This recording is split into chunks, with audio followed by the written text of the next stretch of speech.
Hey everyone, and welcome to Already Cancelled. I am Peter, and that is Tara, and we are going to talk about the Twilight Zone Season 1, Episode 24. It's called Long Live Walter Jameson. So, full spoilers for the episode as always, and this stars Kevin McCarthy, who you may know from the original Invasion of the Body Snatchers. He did a cameo in the 78 version as well. I also know him as an older actor from Inner Space. I'm just saying all this very quickly because I like him. He's got a good solid jawline. Great chin. Great chin. In fact, Tara said to me before we started that he should have played Superman at some point, and he should have. He's got a very Superman. Yeah, I was saying he looks like an Alex Ross painting. Yeah. So I'm just fighting with Firefly, who's down there. So this episode, as we found out last week at the end of the show, is about a man who's been alive for a long time. He's immortal, and the episode plays out over essentially 3 scenes. There's an opening at a university where Walter Jameson is a professor teaching history, the cheat that he is.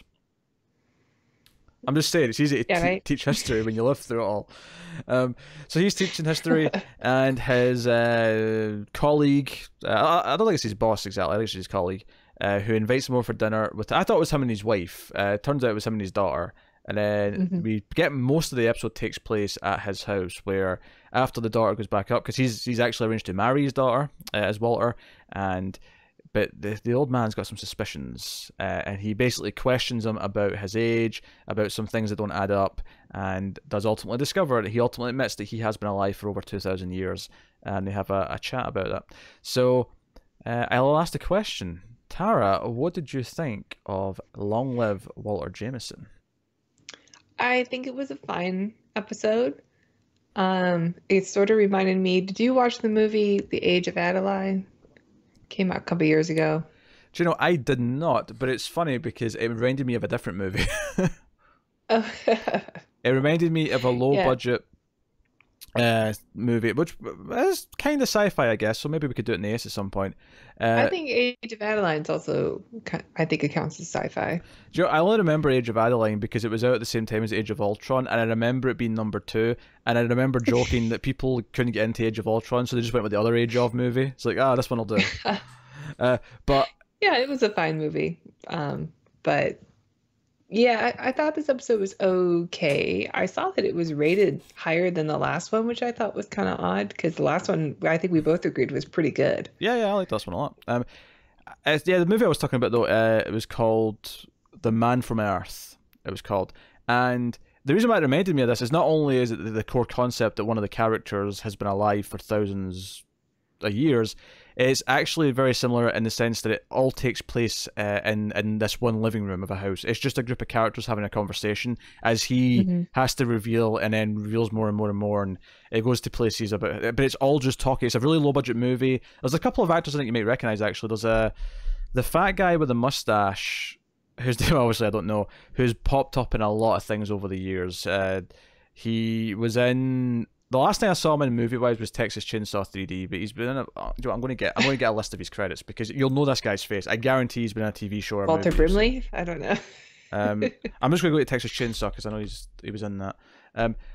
But that's all it is. And the scene here is Walter Brimley. I think this guy's name is Walter. Oops. Or Wilford. Wilford. Damn it, Tara. So the thing is that like, okay, here we go. Richard Ryle is his name. I'll look him up. Yeah, I think you'll recognize him because he's got a very Man from Earth. He was in Casino. He was in Office Space.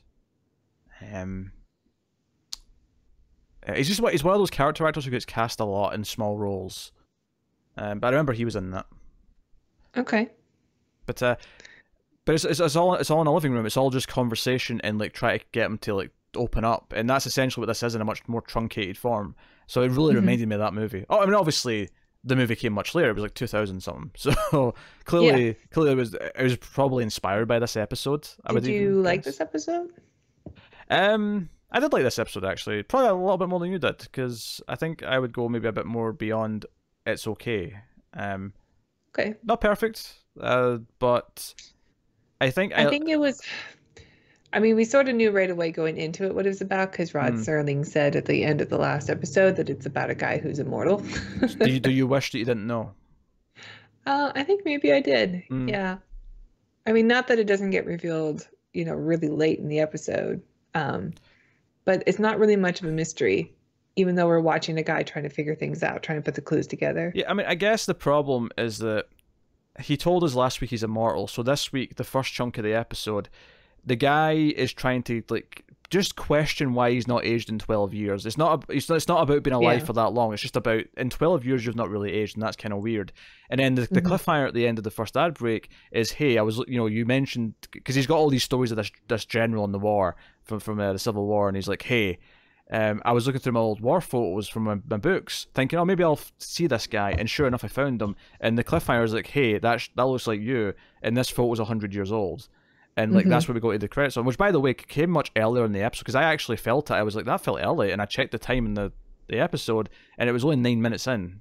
So Oh, okay. so just Yeah, usually it's like halfway through. yeah, usually I mean it varies a little bit just depending on where they want the ad break to be in the story, but typically it's about 11 to 13 minutes, something in that Hmm. range. But because a bit, so it's clearly the big cliffhanger there for the ad break is this. He's over 100 years old. It's much bigger than just he's not aged in 10 years. And I guess that's the moment. And you heard 2,000 years? Yeah, because he's talking about Plato and he was around when he was alive, and the guy says that's over 2,000 years. Oh, okay. I don't know why I missed that. I heard him talk about being in the Civil War, Hmm. and that was like, and he couldn't handle being in like a war. He was like afraid of dying all the time, and he really was looking for any way to prevent himself from dying because of being in the war. But maybe he was talking about a different war. Yeah, I think so. Because he talks about going to a not a shaman. There was a An what's alchemist. alchemist. Thank you, Yeah. thank you. That's Which how you're it right, would happened. have been pre-Civil War. Yeah, alchemist is a pretty Yeah, that's old like, I mean, that's concept. at least as old as the Renaissance. Yeah. I So think after that, it sort of became chemist. so he asked to live forever, and he was knocked out after being, you know, given things, and he woke up thinking that he'd just been ripped off. That didn't work. But then, of course, Mhm. his wife and kids and everyone around him started aging, and he didn't. And eventually, he realized, wait, I am actually immortal now. And that's Yeah. the gist of it. And I think I like this, and mainly because I like the actors. I guess is the big thing. Hmm. But I like the concept of talking about what it means to be immortal, and this idea that he's had many wives, they've grown old, and they've died. And it's this thing where he keeps falling for it, and he knows because he's like, oh, no, everything in my body, all my experience tells me that I shouldn't marry your daughter. And I was going to leave because what he seems to do is leave, like, move town, change his name every say 15 years. Just when it starts to get Hmm. suspicious that he's not aged that much, and he's like, no, everything in my body says that I shouldn't do this, but I was going to leave because I knew she was falling for me, but then it was too late. I'd fallen for her, and it doesn't matter that I know it's going to end in heartache. I have to go through with it. Well, I mean, one of the things that he talks about is that he doesn't really have anything to live for. And at least if he's feeling love Yeah. again, then that's something that he can hold on to. Oh yeah, because he talks about how he takes a gun out every night and like contemplates killing himself because I mean, he won't Right. die So he's naturally. not really, he's immortal, but he's not, he can still die Well, if he chose I to. would describe him as immortal, but not invulnerable, because is like Yeah. physically he'll never naturally grow old and die. He'll never get sick, but he It's can be like killed. the we did get another episode like this before, the escape clause, except that he was Hmm. also invulnerable. Quite right. Quite right. Yeah. Um. So, I like this stuff, and I like there's some little details that I kind of liked in the first half as well, which kind of made me chuckle. Is the idea that like, the old man's like, oh no, what was the daughter's name? I'm off the episode. I'm on Texas Chainsaw, damn it. Lorette? No, Susanna. No, Lorette's the old woman Suzanne. later. Yeah, Susanna. Um, she like is getting her PhD, right? And I thought, okay, so she's, you know, sort of upper college aged, right? So she's younger than he is, but it's not like the most ridiculous age difference ever either, you know? Because we find out Well, well, no, obviously, assuming when he says he's 44, taking that at face value, it's not the most ridiculous age difference ever. sure. You know, I had a friend in school whose parents had a bigger gap than that. So, but no, like, but he's at one point says to her, "Aren't you forgetting something, Missy?" And she's like, "What, Dad?" He's like, "Go upstairs, studies. You get your PhD." And I thought, wait a minute. What person still gets told to like do their studies when they're in college age? Never mind. And then 2 minutes later, Walter says she's nearly 30. And I'm like, why are you telling her to do her homework? If she cares about getting her PhD, she'll do it. She's an adult. Yeah, seriously. And her dad is like did 70. he have her when he was like in his 60s? Like, he's so old. Yeah, I did the math because he says he's 70, which means he was 40 when he had her, which is... Okay. I mean, I guess if Walter has a kid, he'll be around that age as well with That's true. with her, so I guess it's a different era. It's not as uncommon, maybe. But it really cracked me up that he's like, go to your room and do your homework, Missy, and I'm like, she's like old as I am. Younger than Tara, obviously, still, but almost as old as I am. They're both professors, so I'm sure they take, you know, school a little bit more seriously. Oh, sure, yeah, that's the logic. That's the logic behind it. Oh, dear.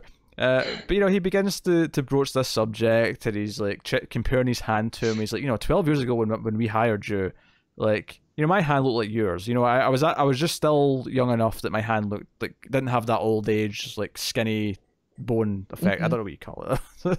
I'm sure there's a name for what happens to your hands when you get old. I don't know that there is. Let's see your hand, Tara. Let's see your hand, Tara, just to confirm that you're not that old. No, we don't need to. No. See, now I've got gloves on. Uh-huh. Now I'm They're thinking... both broken. You can't see them right now.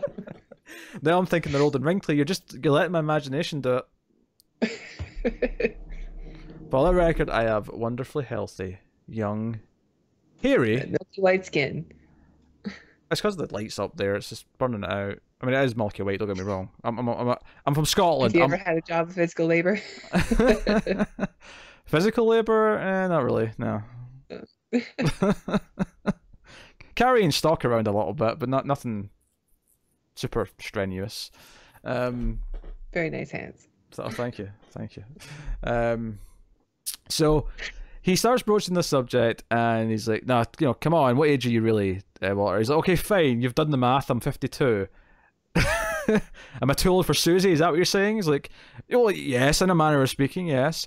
And you know what's funny is it would be very easy for me to crack a joke here and compare it to the hit television show Buffy the Vampire Slayer. You know, given the relationship between Angel, who's over 200 years old, and Buffy Summers, who is supposed to be 16. Right? However, I'm going to save it. I'm going to save it for later because there's a better one later. Okay. So there you go. So yeah, he asks these questions, and like we said, he brings out the photo, and ultimately after the ad break, he does get him to relatively quickly admit that he's been alive for a long time. And he's like, "Oh, how old?" And he's like, "Oh, I was around when this guy was around." And he points to this bust that he's got of Plato just in the room. And but I like that was that. my godfather. Yeah. I do love the discussion though, because there was one thing we didn't mention, is that when he's walking to the house for dinner, there's a mysterious woman watching from behind a tree. Who could she be? Who could she be? And I like that I kind of forgotten about her by the time she showed up again, because it was only that one little moment. You know, I got into the conversation, so I wasn't really thinking about her. Yeah. Me too. And so eventually Susie comes down and interrupts, because, you know, at this point, the old guy, Sam, he's like, "No, you can't. I can't let you marry my daughter. Are you kidding me? Like, you're just going to break her heart when you leave her in like 10, 15 years when you decide that she's getting too old." Like, yeah, because he had that conversation, like, so how long do you stay with the women that you're married to then? And he's like, 10, 15 years. Yeah. And yeah, that's going to lead to heartbreak. Which, by the way, is a bit in this. Like, seriously, you're going to leave someone when they're 45? Come on, like that is like Too old. that is dickish behavior. That is dickish. Now, Well, he said he only had like 5 or 7 wives or something. I can't remember. Like he hasn't had a lot of them. So you still have to be kind of special, I guess. I suppose 7 over the course of 2,000 years is. I mean, It's a pretty low number, yeah. yeah, I guess it is. My question is, how does he forge his paperwork? Because he has paperwork to like get a license and stuff, and every time he changes his name, there's some holes in the plot here. I'm just saying. Holes in the plot. Yeah. But Susie comes down and he's like, Susie, let's go and get married tonight. Let's run away from your father. Right in front of him, might I add. The father's still standing there. Sam's still standing there being like, no, Janet, please, don't. I'm old and decrepit. Don't leave me. And she's like, oh, you mean it? You mean it, Walter? It's like, of course I do. Go on. Go pack your things. And apparently Walter lives across the street, because I was surprised when he just walked over and I was like, oh, I guess he lives here. Easy enough. Meet you in 15 minutes. And he goes into his office or his study or whatever, and he's at the desk and he pulls out the gun and he contemplates it, but he puts it down. And then in walks the old lady. And because I didn't have the context, I didn't have a guess as to who she was the first time she popped up. But this time, as soon as she walked in, I went, oh, this is a wife. She's an ex. Yeah. This is a wife. And we find out that she saw his photo in the paper because the paper announced their engagement. And I know. I guess that's a 50s thing or a 60s thing. I don't know. Yeah, I guess. Yeah. I can't imagine that. Did the papers even announce marriages? Is that a thing? I don't know. I think you would have to be pretty famous. Yeah, I feel like maybe at one point there was like a marriage version of the obituary. You know, like, okay, these 2 people in town got married. So okay.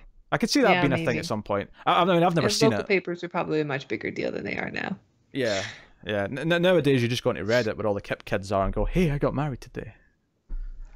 Oh, I don't do that. I don't do Reddit anymore. Yeah. I mean, I don't really go on Reddit either. I dabble here or there. Yeah, it's too... Might lurk occasionally. It's like a time machine. You go in there and all of a sudden you've lost like a half an hour of time. I'm pretty sure a lot of the internet works that way, because I've certainly lost entire nights where I'm like, wait, how did it get to 3 a.m? What happened? I didn't say porn. Don't you dare. How dare you? But yes, for the record, yes, sometimes I will go many hours on one porn session. Yes, that happens. Yeah. Men are all the same. Ladies. What a catch.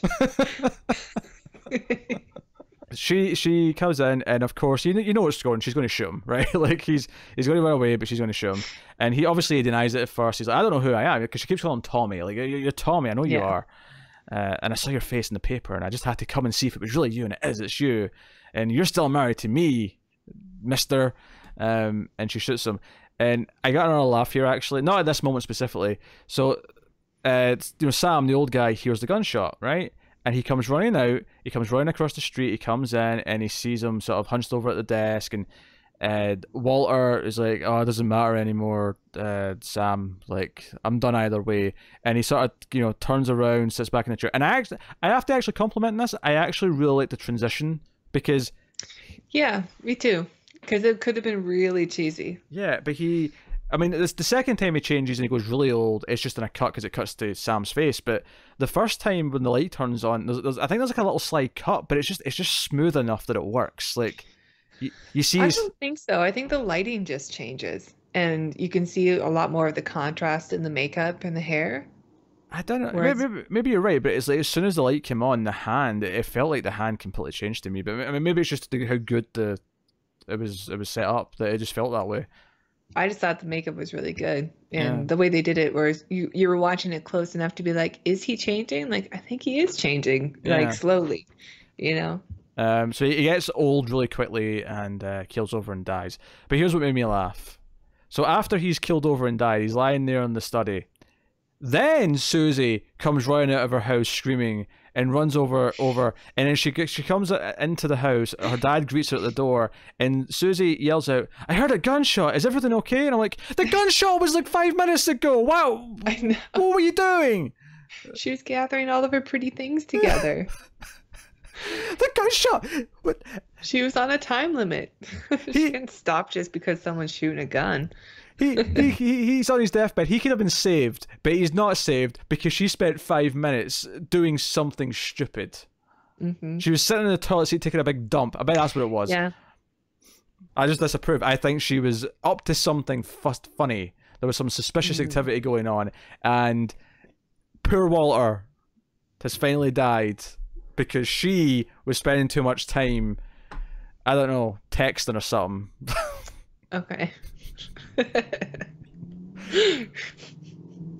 She had specific instructions to get all her pretty things together, and she had 15 minutes to do it. Otherwise, he wasn't going to marry her. So.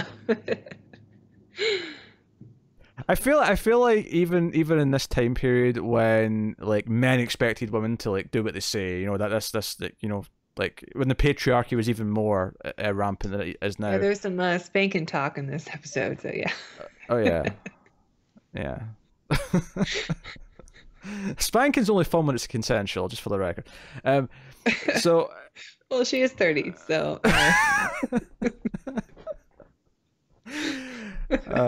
Well, I was going to crack a joke about something you said, and I've forgotten it now. What I do want to say, though, is I cracked a joke about her text in there just because it was so silly sounding, but I actually kind of want to make a movie now that's black and white and set in the 50s, and then right in the last scene just have someone pull out a smartphone and just not mention it, and then just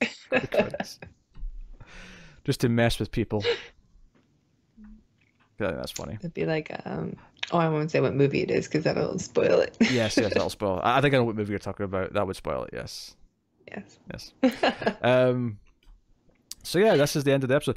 What I think was notable though is so the Buffy reference I want to make is that he actually turned to dust. His clothes were lying there and there were just piles of dust, as if he'd been staked like he was a vampire in the hit television show Buffy the Vampire Slayer. Ooh, so interesting. You love it. You know you do. Don't even try and deny it. Just because Kevin McCarthy was never on an episode of Star Trek, so you couldn't bring up Star Trek. I looked. You checked. Of course I checked. You checked it twice. Just to make sure. He was still alive until 2010. He could have been in any of the shows before Discovery. I know, right? I didn't see it on the list. Dang it. There was like 4 TV shows. He could have been in any of them. Oh well. What I thought was notable actually about what was his face? Rod Serling. Walter? Rod Serling. Oh. Well, I think's notable about Rod Serling's narration. First of all, I liked his opening line in this episode. He's like, "This is the first chapter of a nightmare." That was his first line. But what I thought was notable about his ending speech is that he never actually said in the Twilight Zone. I think this is the first episode where he didn't end it with fitting. No, he's done that before. Is he done it before? Okay. Yeah, I know because you've made comments of that before. Which one was it? Okay. Wasn't it the Monsters Are Due on Maple Street that he didn't do it? Because it's not the Twilight Zone, it's like our own world. Oh, he rephrased it, but no, I meant he didn't say it at all. He never even said the word Twilight Zone this time. He just made a point and it ended. It was really somber, but I was like, oh, that's because I really stuck out to me that he didn't say it. I agree that was different, but I liked how he did it with that one. That was more inventive on Maple Street. Yeah. But I just thought it was notable. So next episode. Yep. This episode was okay in my mind. Like I thought it was kind of a repeat of the other episode that I liked, the escape class. This one's a bit more like would you really, like, if you had immortal life, like, would you really enjoy it, or would you just be constantly on the run and paranoid and never be able to like enjoy what you have?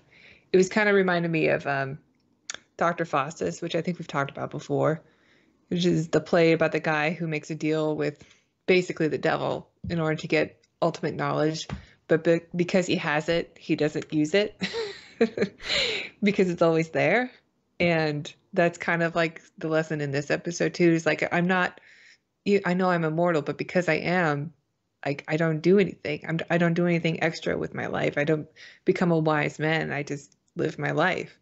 And it's not really No, worth it. I'm glad you brought up that, because that is a really interesting exchange of dialogue where, you know, Sam's like, you know, like, I always expected if you could live forever, you become very wise, but that's not true, is it? And he's like, no, I just kind of keep living. And Yeah. nothing means anything because I'm never going to die. Right. So, You know, and I could be that way too, because I procrastinate. If I have a whole summer to do something, like Oh, I'll sure. wait till the very end. Absolutely. No, I like every essay that I ever did for school or college or whatever was done the night before. Yeah. Everyone. Or the morning. Or the morning of, yes. That happened a couple of times too. Every single one. Depending on what class it was. Yeah. There's not an exception to that. I think like once I said to myself, oh, I'm going to be good and like start this one like a week early and just so I can chip away at it. I did like a paragraph and then the rest of it was done the night before. Yeah. So I did my best work. Yeah, it's the pressure. The pressure helps, I think. Yeah, it does. The adrenaline, push comes to shove. Dr. Faustus does the same thing. No, I actually quite like this episode, and I don't think it's one of the best ones, but I think it's just a simple little idea. And you've got good actors, and I like the themes that it explores. And I'd be interested to go back to that Man from Earth movie and see if it is actually quite good, because I remember enjoying it. I remember thinking it was a bit amateur feeling, but like the fun kind of idea of it got over that, and so. Well, make sure you add it to the list. I will add it to the list. I mean, it's one of those sci-fi movies where it's sci-fi, but only in theory, like, because you never see anything science fiction, nothing ever happens at science fiction. It's just like, no, what the fact that they're telling me this guy's immortal is sci-fi, and that's it. Yeah. You know. We don't have to do the Age of Adaline, although I think it is sci-fi. I mean, I'm not opposed to doing it. we could do it. We should do the other one first. Sure, yeah. And then when we run out of ideas, we'll do that one. Yes. There's a guy who does a really great impression of Harrison Ford. It's almost worth watching for that. Oh, really? Interesting. Yeah. Interesting. So at the end, as always, he gives us a description of the next one, and I'm excited. Yeah, for two reasons. One, we're going to Mars and not an asteroid. And two, we're getting Roddy McDowall. Yeah, who of course was in Planet of the Apes, which, as I learned on an earlier episode of the show, Cornelius. Was written by Rod Serling. How about that? Yeah. I know. I can't believe you didn't know that. That was a really funny. I mean, you had to review the movie, right? You reviewed it with Connor. We always bring up director. I don't necessarily always look at the writers when I'm. Okay. And I should, because I respect writers and what they do, because it's really hard. But ultimately, as film's a director's medium, and that's who you always talk about. So I apologize to the spirit of Mr. Serling. Hey, at least I'll be getting his name right the whole time. Okay.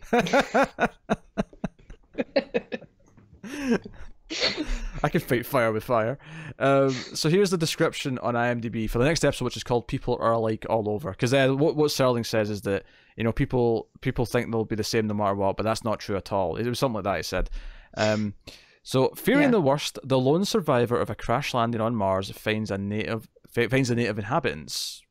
So I mean, that's, you know, it's not exactly hard sci-fi. Yeah. To his relief, very hospitable indeed, but there's a catch. And that's the end of the description. So we'll find out what the catch is next time in the Twilight Zone.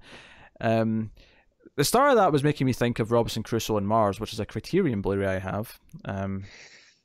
I've never seen that. I guess in a lot of ways. I'm sure it's on my Criterion app.